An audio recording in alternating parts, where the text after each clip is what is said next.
Welcome to the Accent Training Podcast, a podcast where I teach you to harness the sounds of your spoken English, to take control of them, to use them as you like. My job as an accent coach is to show you just how you can manage that, what mouth movements you can make to change the sound of your spoken English and produce clearer, more confident sounds. My name is Pat, and I'm an accent coach, and, well, that's just what I'm here to help you with, learning the American accent. Now, today we're going to take a look at something that's very general through spoken English, and very consistent, and it's the pronunciation of the letter V.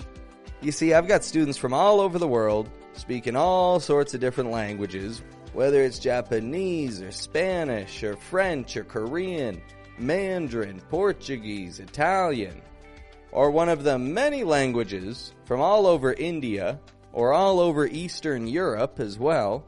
It is so common for people to mix up the letter V. You see, the letter V, like V, is what we would call a fricative sound. This means that it flows out. It doesn't build up in pressure, it's just flowing. V. However, a lot of people will build up pressure when they pronounce their V's, and they'll give it a bit more of a b kind of sound. The trouble for English speakers is that this sounds real close to a b. Yeah, no, you almost can't hear the difference. B. So tough to tell.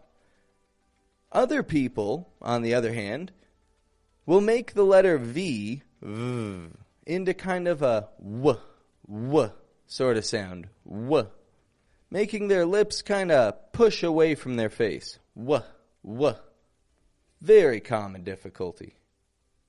And finally, other people will make their V's into F sounds, like f, especially at the ends of words. V's ending words, a lot of people will make that mix up. Instead of saying 5, they'll go 5. Or give, they'll go gif. Now, as I've said in the past, the reason why you may do this differently from myself is simply because the V may not exist in your native language, at least not in the same way as it does in my language. And so your muscles just aren't used to that movement. Your ears may not even hear that sound. And so my job is to introduce your muscles to that movement, make it a little more familiar so you can repeat that sound with ease. And V, W, V, B, V.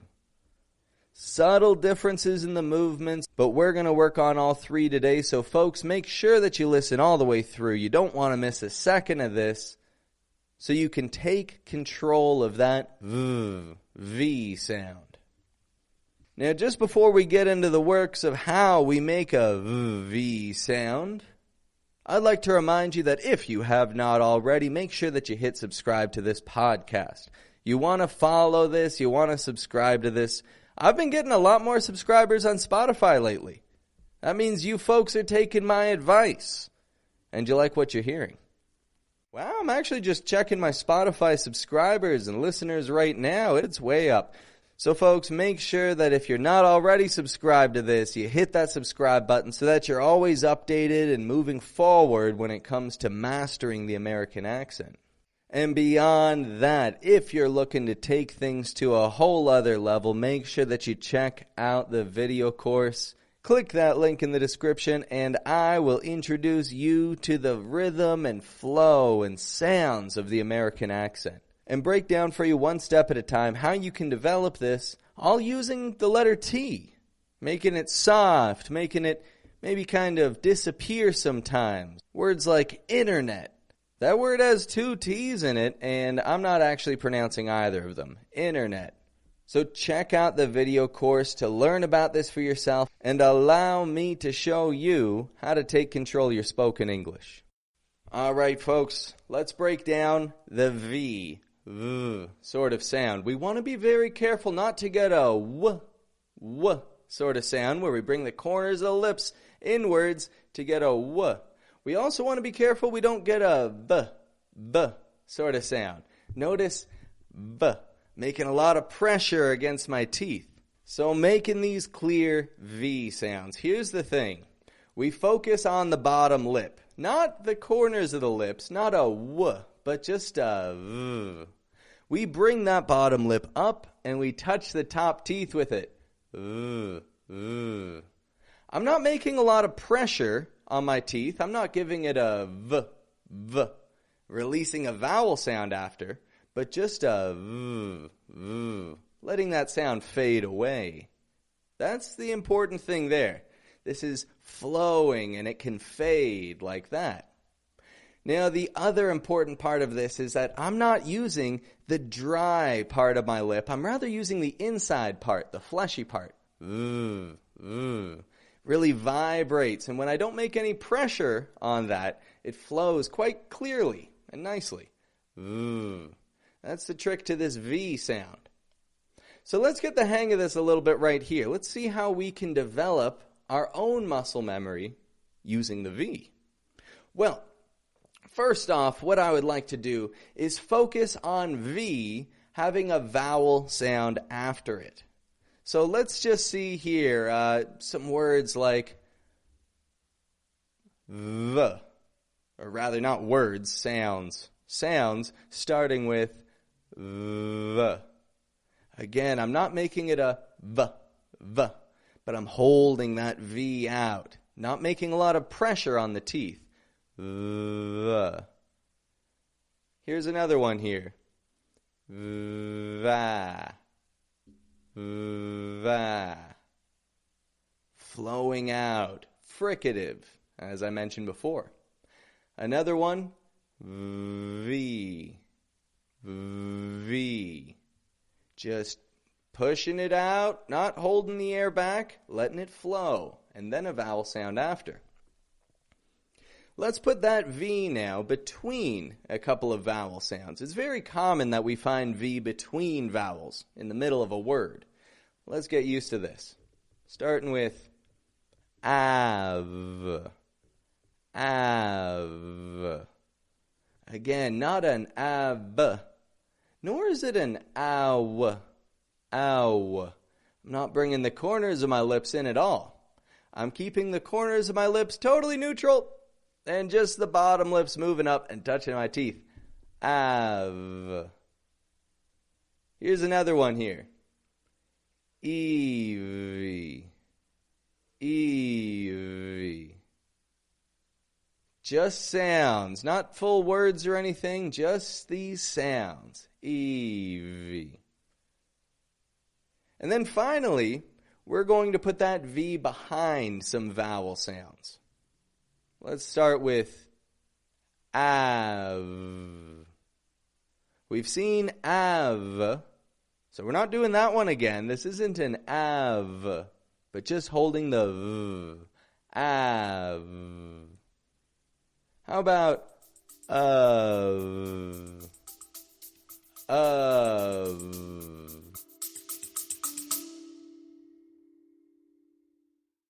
Folks, this is just a quick message to remind you to subscribe to the Accent Training Podcast. If you haven't already, you don't want to miss a second of this accent training experience.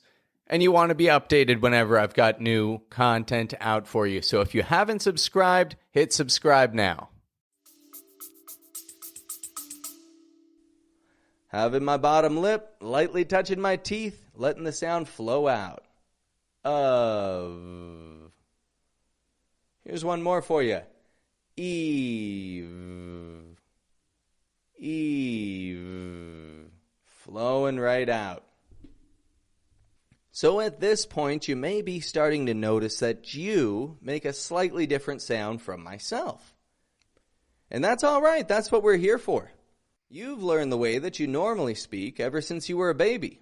And so that's why we're taking baby steps to learn these sounds now as an adult. So now that we've got some of the basics, a V before a vowel, or between vowels, or after a vowel, let's see how we can put this into some common words here.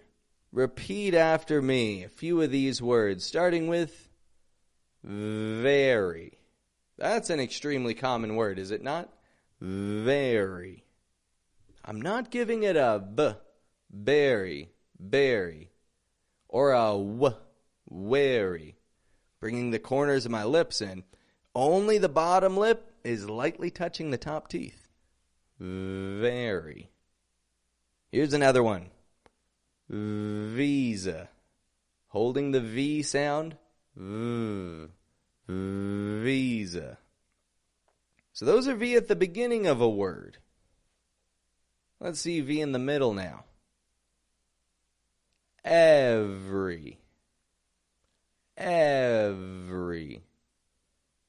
And note, by the way, how I'm not saying every, but every. Kind of dropping that E that's in the middle right out of the word. Just to have an every. Here's another one here. Never. I'm exaggerating the V a little. That's all right. Just to help your ears pick it up and your muscles adjust. Never. Holding that V out. And finally, V at the end of a word. Five. Five. Once again, I'm not giving it a 5 or a 5. 5. I'm not doing that either. I'm only holding that V position, letting the sound fade. 5. Or what about this one? Of. O-F. Of. Notice how that O-F, of, is coming out like a UV sound? Of. Again, I'm not giving it an off. Off.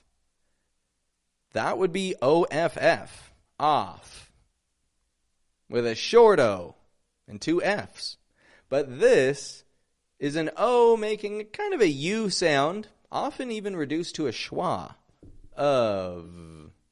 Now, just before we get into some more common phrases and idiomatic expressions with the V sounds, I'd like to take a look at a few pairs of words that people very frequently mix up.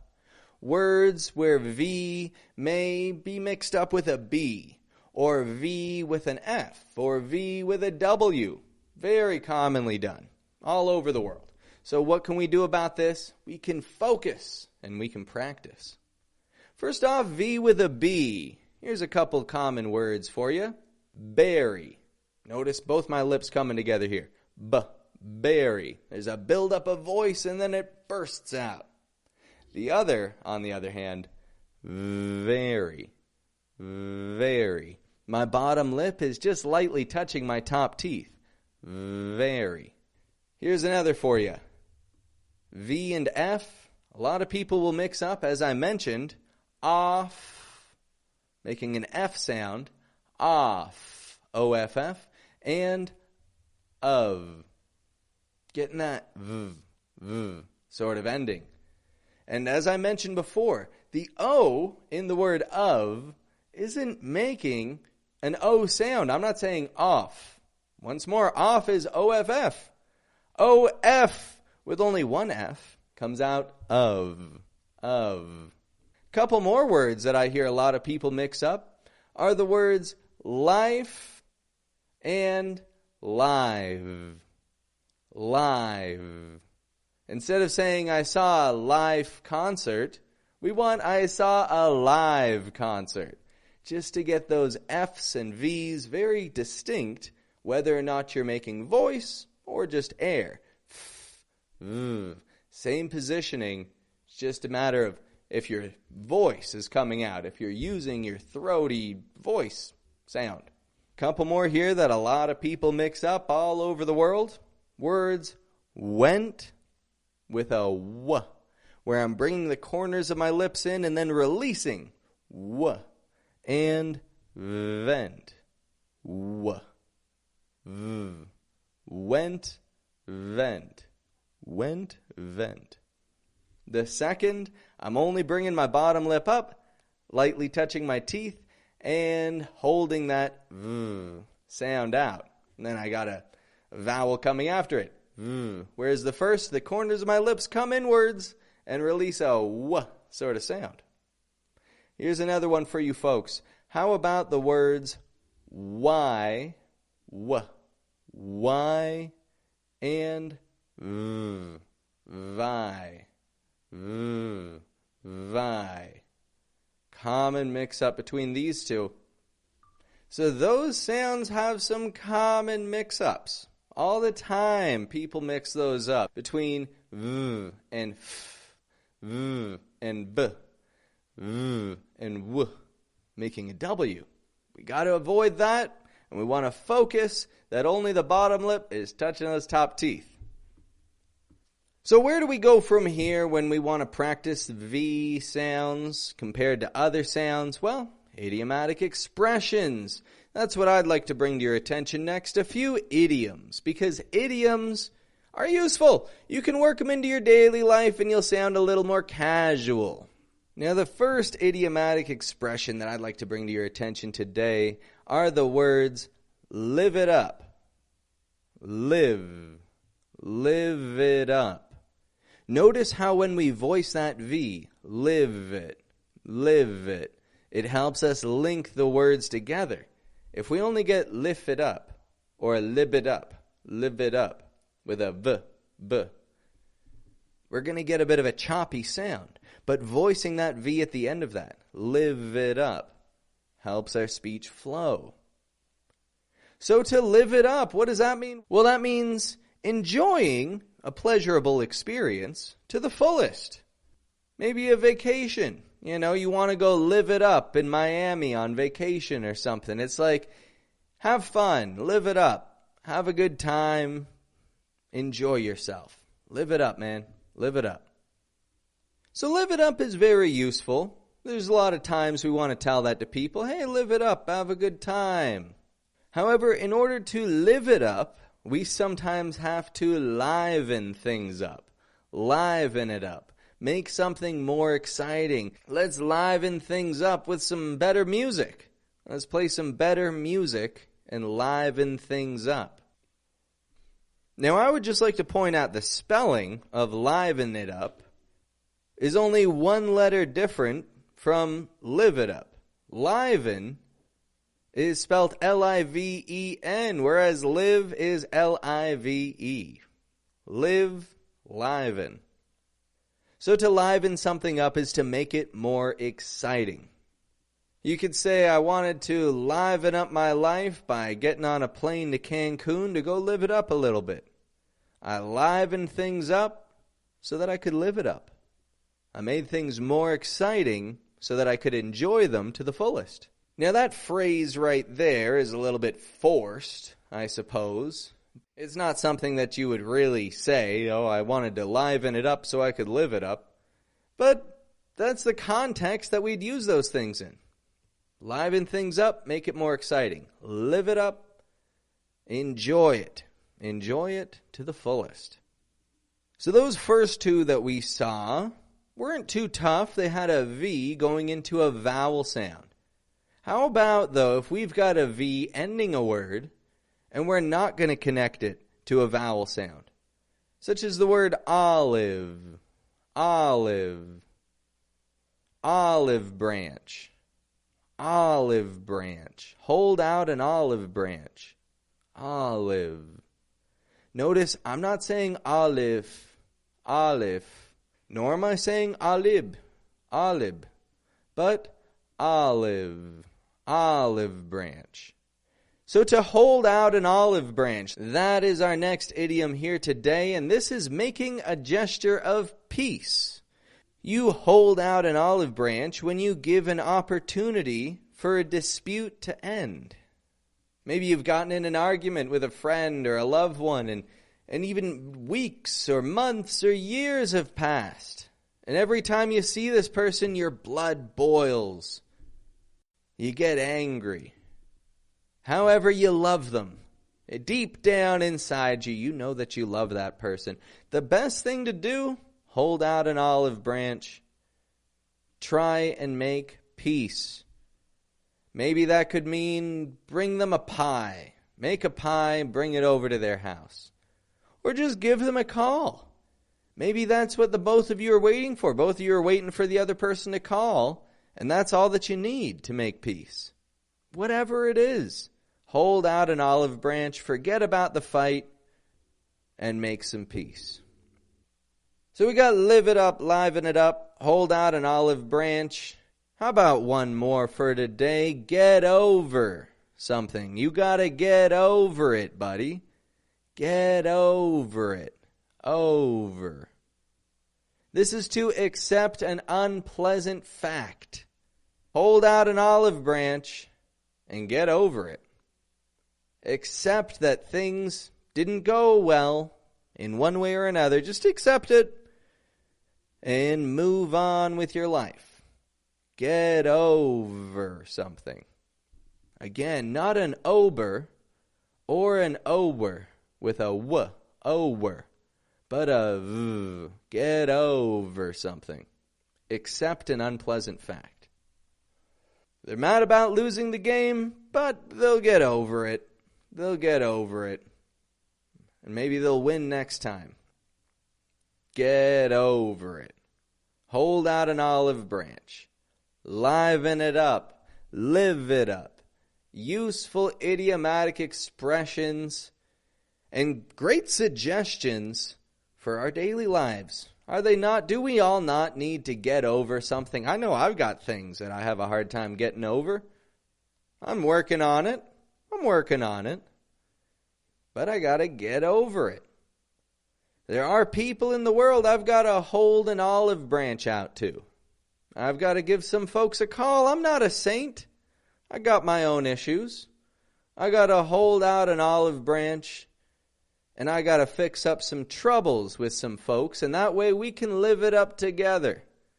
We can live it up. I'm just kind of forcing things here, but once I hold out that olive branch to my loved ones, we can live it up, and we can enjoy life at the fullest, and maybe even get more opportunity to liven things up.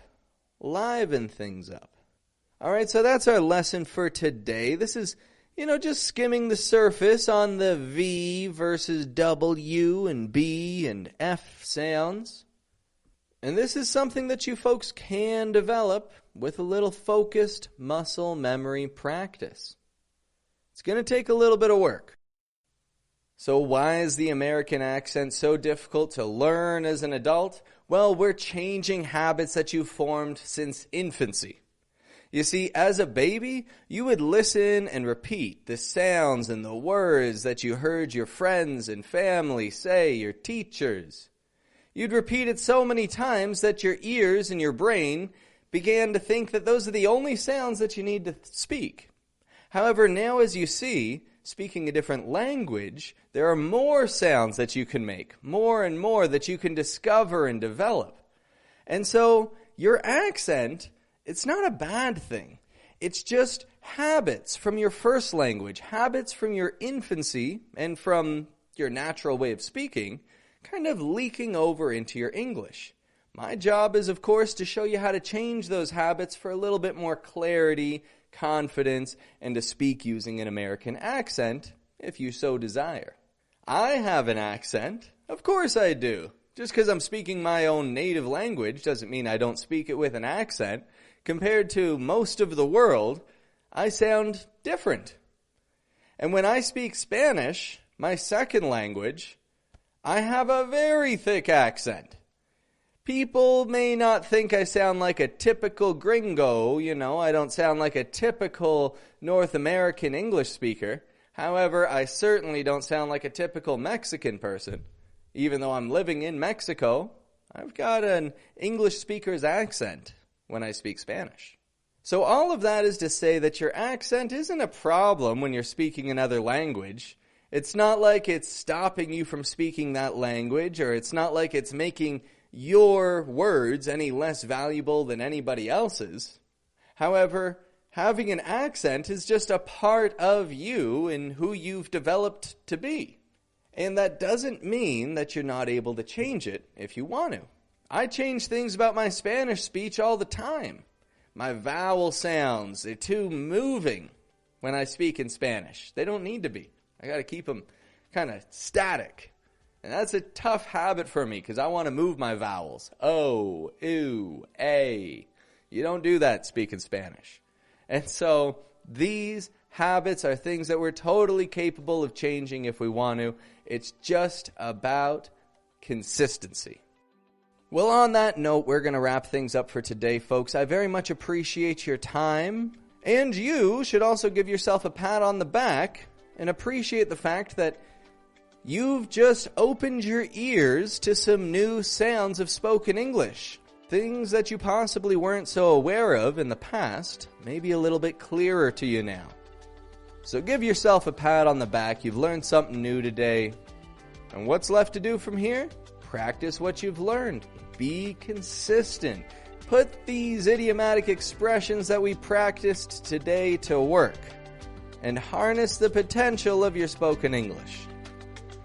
Now I've got to go take my dogs out for a walk. Those dogs have been very patient with me today. I've been busy. I've been teaching classes and I've been writing a little bit and I've been busy with one thing after another. So it's about time that I let my dogs out. Which means I've got to go for now. However, don't you worry for a second. I will be back next week with many new great things for you to learn from regarding commanding the sounds of the American accent. Thank you for your time today, folks, and have a good one.